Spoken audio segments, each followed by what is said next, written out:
is Radhika Gaur with the session number 7 of your chapter Work and Energy, and in this session we are going to discuss about some important question answers. Actually guys, Work and Energy काफी interesting chapter है, इसके साथ साथ में short chapter भी है और short chapter होने के बावजूद इससे जो क्वेश्चन आंसर्स हैं वो काफी ज्यादा बनते हैं। तो ऑब्वियसली क्या होता है कि जो क्वेश्चंस होते हैं वो थोड़े लॉजिकल क्वेश्चंस होते हैं। देयरफॉर मैंने एनसीईआरटी क्वेश्चन आंसर्स को साइड में रखे, उनके साथ साथ दो और क्वेश्चन आंसर सेशंस बनाए हैं। In this session we are here discussing about the जो थ्योरेटिकल क्वेश्चंस होते हैं हम उनके बारे में इस सेशन में डिस्कस करेंगे और नेक्स्ट सेशन में हम न्यूमेरिकल्स के बारे में डिस्कस करेंगे। उससे आगे वाले दो सेशंस में हम वर्क एंड एनर्जी के इंडेक्स क्वेश्चन और एक्सरसाइज क्वेश्चंस के बारे में डिस्कस करेंगे। So let's start a session number 7 with some important question answers of work and energy. So the question number 1 is when a bullock pulls a cart, जब भी कोई bullock cart को पुल करती है, who does work? उस situation में work कौन करता है? Actually when a bullock pulls a cart, work is being done by a bullock. तो जो वर्क है वो कौन करता है? बुलक करता है। क्यों? क्योंकि वो कार्ट को पुल करता है। Clear? Next question is if a body does not move by the application of force, the net work done will be. यदि कोई भी बॉडी मूव नहीं हो रही है, एप्लीकेशन ऑफ फोर्स के बावजूद वो मूव नहीं हो रही है, तो नेट वर्क डन कितना होगा? कितना होगा? That will be zero of course, because zero displacement है। सिंपल सी बात है, मैंने आपको बताया था कि वर्क को होने के लिए, वर्क डन होने के लिए दो सिचुएशंस हैं जो सेटिस्फाइड होनी चाहिए। सिचुएशन नंबर 1, कोई ना कोई एक्सटर्नल फोर्स लग रही हो उस पे, और सिचुएशन नंबर 2, उस फोर्स की वजह से बॉडी में डिस्प्लेसमेंट आ रहा हो। यदि एप्लीकेशन ऑफ फोर्स की वजह से डिस्प्लेसमेंट जीरो है तो जो वर्क डन है that will also be equal to the zero. Clear? इसीलिए जो वर्क डन होगा वो जीरो होगा, क्योंकि यहाँ पे डिस्प्लेसमेंट जो है वो जीरो है। Next question is give the mathematical expression for the work done. Work done के लिए आपको एक मैथमेटिकल एक्सप्रेशन देना है। आई मीन टू से आपको वर्क डन को कैसे आप डोनेट कर सकते हो। Clearly W is equal to होता है Fs, that will be is equal to Fs cos theta. Clear? वहां पे W is equal to work done हो गया, F is equal to force हो गया, S डिस्प्लेसमेंट होता है and theta is the angle between the force and the displacement. Your next question is when do we say work is done? हम कब बोलेंगे that work हुआ है? Actually, if force acts on a body causes some displacement, then we can say the work is being done by the force on the body which is displaced. Simply, यदि कोई भी force act होती है किसी भी body पे और वो फोर्स एक्ट होने के बाद कुछ डिस्प्लेसमेंट होता है, तो हम कह सकते हैं कि वर्क हुआ है। क्लियर? वर्क किसके द्वारा हुआ है? फोर्स के द्वारा वर्क हुआ है। किस पे हुआ है? उस बॉडी पे जो बॉडी डिस्प्लेस हुई है। Clear? That if force acts on a body causes some displacement, then we can say that work is being done by the force on the body which is displaced. Next question is define 1 joule of work. 1 joule of work को आप कैसे define करेंगे? 1 joule of work is defined as the product of 1 Newton force which displaces a body through 1 meter along the direction of force. 1 joule of work हम normally define कर सकते हैं as a product of 1 Newton force, 1 Newton force का product which is displaced body, जो जिसने body को displace किया through 1 metre. कोई भी 1 न्यूटन फोर्स जो 1 मीटर किसी भी बॉडी को डिस्प्लेस कर देती है along the direction of force, then their product will be is equal to the 1 joule of work. I repeat that 1 joule of work is defined as the product of 1 Newton force which displaces a body through 1 meter along the direction of force. Next question is a person holds a bundle of hay overhead for 30 minutes and get tired. Has he done some work or not? कोई भी एक person है जिसने हे का एक bundle अपने head पे रखा हुआ है, वो 30 मिनट तक ऐसे ही रहता है लेकिन वो थक जाता है, तो क्या उसने कोई वर्क किया? No, his net work done will be zero. उसका जो नेट वर्क डन है वो क्या होगा? जीरो होगा। क्यों? क्योंकि उसका डिस्प्लेसमेंट जीरो है ना। And he gets tired due to physical work done by him without the involvement of force and displacement. वो टायर्ड क्यों हो गया? वो टायर्ड इसलिए हो गया क्योंकि जो फिजिकल वर्क उसने किया वो उसने बिना किसी इन्वॉल्वमेंट ऑफ फोर्स और डिस्प्लेसमेंट के किया। बट उसने कुछ फिजिकल वर्क परफॉर्म किया, दैट्स वाई वो टायर हो गया, लेकिन वो वर्क डन नहीं होगा। और वर्क डन क्यों नहीं होगा? क्योंकि वहां पे कोई भी डिस्प्लेसमेंट नहीं हुआ है, कोई भी फोर्स नहीं लगी है। Clear that work done will be zero because displacement is zero. Next question is what is the work done by the force of gravity on a satellite moving round the earth? Earth के round जो satellite move हो रही होती है उसके through work done कितना होता है by the force of gravity? You have to answer that. Actually work done is equal to होता है वहां पे जीरो। ऐसा किस लिए होता है? Because the angle between centripetal force and displacement in case of circular motion is 90 degree. I mean to say जो सेंट्रीपिटल फोर्स होती है और डिस्प्लेसमेंट होता है उन दोनों के बीच में जो एंगल होता है सर्कुलर मोशन के टाइम पे वो 90 डिग्री का होता है। That is W is equal to Fs होता है, F डॉट S होता है, that will be is equal to Fs cos 90। Clear? cos 90 की वैल्यू होती है जीरो, तो work done is equal to भी क्या हो जाएगा? जीरो हो जाएगा। Clear? That's why work done is zero by the force of gravity on a satellite moving round the earth. Next question is in the case of negative work the angle between force and displacement is what?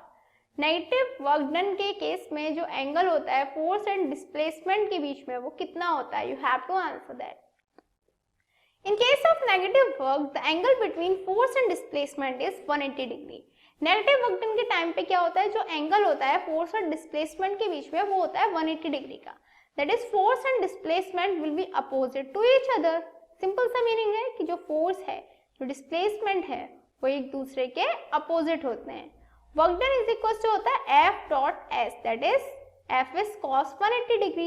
cos 180 degree की value होती है minus का 1, तो work done is equal to हो जाएगा minus का FS, that is work done is equal to negative. तो ये नेगेटिव वर्क डन कब होगा? जब एंगल 180 डिग्री का होगा। दैट इज जो फोर्स है और डिस्प्लेसमेंट है एक दूसरे के अपोजिट डायरेक्शन में हो रहे होंगे। Is that clear to you? Next question is on what factors does potential energy of a body depends? Body की जो पोटेंशियल एनर्जी है वो किन फैक्टर्स पे डिपेंड करती है? So the potential energy depends on its position और configuration. जो पोटेंशियल एनर्जी है किसी भी बॉडी की वो उसकी पोजीशन पे डिपेंड करती है और उसके कॉन्फ़िगरेशन पे डिपेंड करती है, दैट इज उसकी शेप पे डिपेंड करती है। Clear? That potential energy of a body depends on its position और configuration. Next question is energy is interconvertible, give example. जो एनर्जी है वो इंटर कन्वर्टिबल होती है। You have to give an example. Actually in the glowing of bulb electrical energy get converted to light and heat energy. जब भी कोई भी bulb glow करता है तो जो इलेक्ट्रिकल एनर्जी होती है वो कन्वर्ट हो जाती है लाइट एनर्जी में और हीट एनर्जी में। क्लियर? तो सिंपल सा एग्जांपल है कि जो एनर्जी है जो इलेक्ट्रिकल एनर्जी थी वो लाइट एनर्जी और हीट एनर्जी में चेंज हो गई। दैट इज जो एनर्जी है वो इंटर कन्वर्टेबल है। क्लियर? नेक्स्ट क्वेश्चन है when a body falls from a height as what happens to its energy? यदि कोई भी बॉडी किसी हाइट एज से फॉल होती है, गिरती है, तो उसकी एनर्जी को क्या होता है? When a body falls from a height edge, its potential energy get converted into the kinetic energy. यदि कोई भी बॉडी किसी भी हाइट एज से नीचे गिरती है तो उसकी जो पोटेंशियल एनर्जी होती है वो काइनेटिक एनर्जी में कन्वर्ट हो जाती है। Your next question is define mechanical energy. Mechanical energy क्या होती है? Mechanical energy is defined as the sum of kinetic energy and the potential energy. कोई भी बॉडी है उसकी जो मैकेनिकल एनर्जी है वो क्या है? Sum of kinetic energy and potential energy. Potential energy and kinetic energy का जो सम होता है उसी को हम क्या बोलते हैं? मैकेनिकल एनर्जी बोलते हैं। Your next question is give the energy change in electric motor. Electric motor में एनर्जी चेंज क्या होता है? In electric motor, electrical energy is converted to mechanical energy or to move the body. Electric motor में जो electrical energy है वो convert हो जाती है मैकेनिकल एनर्जी में और to move the body. Body को मूव करने के लिए हम सिंपली बोल सकते हैं। क्लियर? मेनली जो है चीज है वो ये है कि इलेक्ट्रिक मोटर में जो इलेक्ट्रिकल एनर्जी है वो मैकेनिकल एनर्जी में कन्वर्ट हो जाती है। Next question is in the headphone which type of energy get converted to sound energy? Headphones obviously आप यूज करते हो, उनमें किस टाइप की एनर्जी साउंड एनर्जी में चेंज होती है? In headphones, electrical energy gets converted to sound energy. Headphones में क्या होता है, जो इलेक्ट्रिकल एनर्जी होती है वो साउंड एनर्जी में कन्वर्ट हो जाती है. क्लियर? ये सब क्या है, ये ट्रांसफॉर्मेशन ऑफ एनर्जी. तो दैट इज एनर्जी ना क्रिएट हो रही है ना डिस्ट्रॉय हो रही है, बस वो एक फॉर्म से दूसरी फॉर्म में ट्रांसफॉर्म होती चली जा रही है. The next question is, what do you mean by law of conservation of energy? Law of conservation of energy से आपका क्या मीनिंग है? Actually, according to law of conservation of energy, energy can neither be created nor destroyed. Law of conservation of energy के according जो energy है ना तो वो क्रिएट हो सकती है और ना ही वो डिस्ट्रॉय हो सकती है, but can only be transform from one form to another. लेकिन जो एनर्जी है वो एक फॉर्म से दूसरी फॉर्म में ट्रांसफॉर्म हो सकती है. Clear? That according to the law of conservation of energy, energy can neither be created nor be destroyed, but can only be transformed from one form to the another. Your next question is, give the relation between work and power. Work and power के बीच में क्या relationship होती है?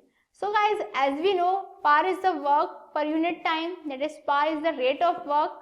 Clear? तो power is equal to हो जाएगा work upon time. That is power is equal to W upon T. तो यहाँ से क्लियर है that power is directly proportional to the work done, और we can say power is the rate of work done. Clear? So the relation between work and power is equal to work upon time. Next question is, at the bottom of the waterfall what is warmer than the top? Give reason. जो bottom पे waterfall में जो bottom होता है वहां पे जो water होता है वो वार्मर होता है देन द टॉप से ज्यादा वार्मर होता है. ऐसा क्यों होता है? You have to answer that. Actually when water falls on the ground, जब भी वाटर ग्राउंड पे फॉल करता है, इस mechanical energy is converted into heat energy. तो इस केस में क्या होता है, उसकी जो मैकेनिकल एनर्जी होती है वाटर की वो हीट एनर्जी में कन्वर्ट हो जाती है, due to which the temperature of water at the bottom of the waterfall increases. अब जो मैकेनिकल एनर्जी है जब वो हीट एनर्जी में चेंज हो रही है तो उसकी वजह से क्या होता है, जो टेम्परेचर होता है वाटर का वो क्या होता है, वो इंक्रीज हो जाता है. दैट इज वाटरफॉल के बॉटम पे जो वाटर है उसका जो टेम्परेचर है वो इंक्रीज हो जाएगा, जिसकी वजह से जो वाटर है वो वाटरफॉल के बॉटम पे वार्मर रहता है देन द टॉप. क्लियर?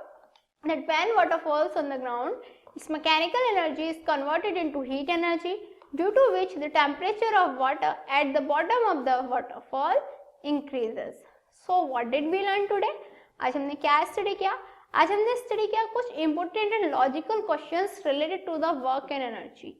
हमने काफी सारे क्वेश्चन आंसर्स सॉल्व आउट किए. हमने जो क्वेश्चंस थे, जो लॉजिकल क्वेश्चंस थे, उनको डिटेल में स्टडी किया. I think this was enough for this session and these questions will gonna help you much in your exams. Good luck.